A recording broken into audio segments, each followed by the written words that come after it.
So it's Len Davis with Pangelity Productions. We're here at SeaTac Airport on October 24th, 2011, and my wife Analia and my son Azulik are making the first trip to Mexico together. Hi. Hey, Zoo. And I'm just dropping them off. And while we're getting ready to roll, I saw Jesse LaGreca, who you may have seen on some of the national media lately. Down specifically, let's just set the stage here for a second. If I'm not mistaken, about a week or two ago, a Fox reporter at Occupy New York or Occupy Wall Street in the New York protests approached you and was asking some questions. And if I remember correctly, you rather clearly articulated what many of us are feeling in a way that just sort of captured much of what's going on in the movement. And then as a result, not only did your own clip not screen on the Fox News, but it gave you a platform much larger. So it was really a blessing in a way. So take it back to that moment for a sec. Just light it, give me a little bit of background and then tell me a little bit about what you're doing right now. I started participating in the Occupy Wall Street movement on the third day of the occupation of Zuccotti Park, which was renamed Liberty Square. And I'd say about a week afterwards was the grift Jenkins incident. It's funny, it didn't air, and I didn't even know that video existed until like a week later. What is the grift Jenkins episode? The grift Jenkins episode where Fox News interviewed me and then didn't air the interview, and I kind of gave them a hard time because they're dishonest, corrupt crooks engaging in an international criminal enterprise to spy on your cell phones, misinform the public, and push a corporative narrative that just totally gut-wrenches the working class. I mean, let's be honest, there's a reason that the politicians in America, Australia, England are kowtowing to these guys because they're able to influence the public to vote against their own interests and divide and conquer working class people. When I heard about the incident in Maine, at an occupied territory in Maine, where someone threw a chemical bomb into the encampment at 4 in the morning, that to me is an act of terrorism. Who inspires that terrorism? But when you have a national media outlet that's describing this movement as anti-Semitic, fascist, I'm a Jew, first of all. So anybody who wants to talk anti-Semitic can bring it up with me, because I'm not having that. But more to the point, Fox News is the perfect embodiment of the absolute corruption of our media, the absolute complicity of the misinformation network that we have in America and the world. I mean, let's be honest. If I were out here protesting against the re-regulation of the economy and protesting against taxation, I would be on every damn TV channel in America all day long, and all of us know it. If I was out here telling you to vote for Sarah Palin and Drill Baby Trill, and they're trying to kill my baby, and death panels and nonsense, we both know how that would work out. So let me ask you, what do you think it was that was so significant about what you had to say in that interview that sort of brought you, for the moment, to the sort of such a prime place in this whole movement, in people recognizing you and what you had to say, and why it was so significant, even if it didn't air at the moment? What was it that you had to say? Why was it so significant? The largest part of the significance was that, I've seen a lot of these interviews, and I'm not the only person who gets it. I'm not by a long shot the only person who gets it. But the media has gone to such lengths to paint us as just, something that has no legitimacy. They've gone out of their way to paint us as illegitimate, to paint us as something as the other. And I think, I don't know, I hope people kind of appreciated the fact that, hey, what they're telling you is not the truth. I think that really blew the lid off the fact that our media just doesn't serve us. And I think a lot of people shared those thoughts. I'm not the person that's going to think it. I'm just the one guy who got on camera and said it. So what's happening now? You said that you're traveling around the country visiting these various sites. Tell me a little bit about what you're seeing and what the significance of what you're seeing represents. Less about specifics and more about the movement as a whole and what you see taking place in cities around America right now. I see people engaging in direct democracy. I see people more engaged now than I ever have in my life.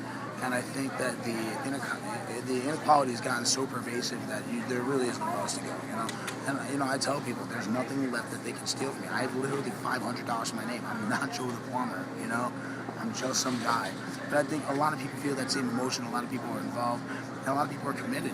So that when you see these acts of violence perpetrated against us by the police state, when you see people who are committing their time, they're not going away. You can keep firing rubber bullets at us and keep firing tear gas at us. We're not going away. This is America. We're here to stay.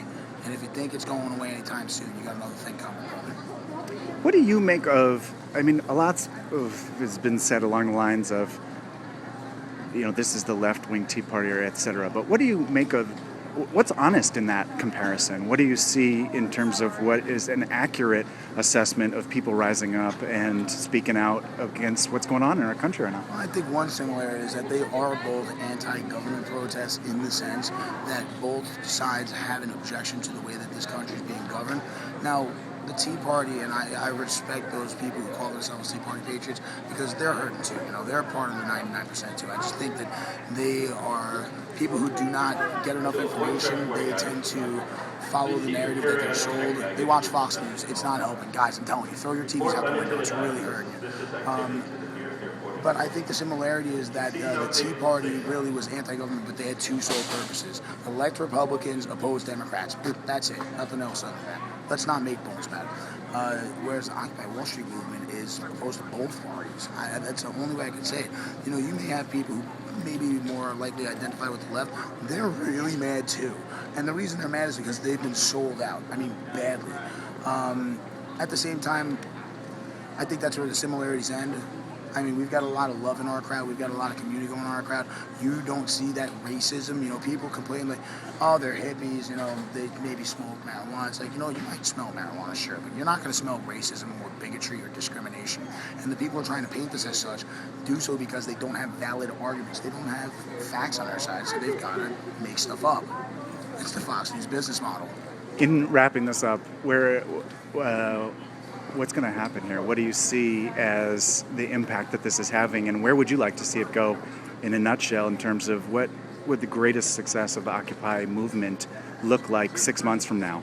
Separate from the 2012 election, just a notion of 6 months from now, how would our country be different? From what I've been hearing, 6 months from now, we are trying to create a grand assembly on a national scale in the city of Philadelphia, almost in the same spirit as the Constitutional Convention that our founding fathers engaged in.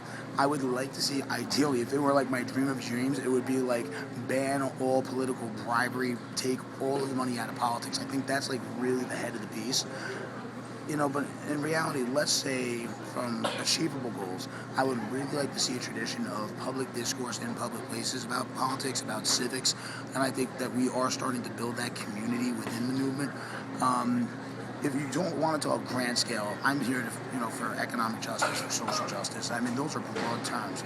But in real terms, I think if we can inject more citizen participation in both the economic and political structure in this country, it would do wonders to solve a lot of these problems. Because we don't have time to waste on this. We just don't. Now is the time, or never. And I don't want to look at it like that. And last, just because I think it's been iconic for you, I probably wouldn't have recognized you, but what's the significance of the hat? It's a funny story. My buddy is from Georgia, and I'm from New York, and he just enlisted in the Army. And when he was leaving, he got this hat at a party, and he gave it to me because I'm a damn Yankee. And when I went down to the protest, I'd never worn this before. It was sit on my show. And I said to myself, these guys like to wear funny hats, and they're not really so big on history. I mean, let's be honest. The Tea Party in Boston was in opposition to the oligarchy, which was the King of England, demanding that Americans would purchase products from only one sole supplier. It was corporatism in its essence. So the Tea Party really fights for corporatism. We fight against it. But I kind of figured, hey, union, the U part of the United States, that's the part I like the best, the united part. And it's my little joke of people who like to trot out platitudes such as secession and going gold and other things that in my ears ring very unpatriotic. Cool. You got it. We're here. It's late October. I'm with Jesse LaGreca in SeaTac Airport in Seattle, Washington. And I just happen to recognize him largely by the hat, but over the past couple of weeks, he's been all over the media sphere, just talking from the heart about what a lot of us are feeling about the Occupy movement and why this movement is necessary at this point in American history. So thanks a lot, brother. Thank you very much. Good to meet you. Is there somewhere people can follow you if they're interested in following your work? Yeah, I post on Twitter a lot lately, at Jesse LaGreca, JESSE LAGRECA. I blog under the screen name Ministry of Truth at dailycoast.com. That's dailykos.com. I'm hopefully doing Tom Hartman's show on Friday. That's going to be a lot of fun. Doing Brian Lehrer on Monday, November 1st. Brian Lehrer. Hey man, you know what? I think it's only appropriate that we actually have working class people getting in the media for the first time in a long time. It tends to be open array conversation between one rich guy and another rich guy, or one rich lady and another rich lady, and they're totally divorced from reality. So you know what? If that's what I'm here to do, then that's what I'm here to do. I just do the job in front of me, And what do you think about that whole "you are our Joe the plumber" You know, crowd? I won't lie to you. I kind of take offense at that because I write books. I don't even know if Joel the Plumber is capable of reading books. I like to consider myself something more of like a working class Frank Luntz, only I don't need the talking points.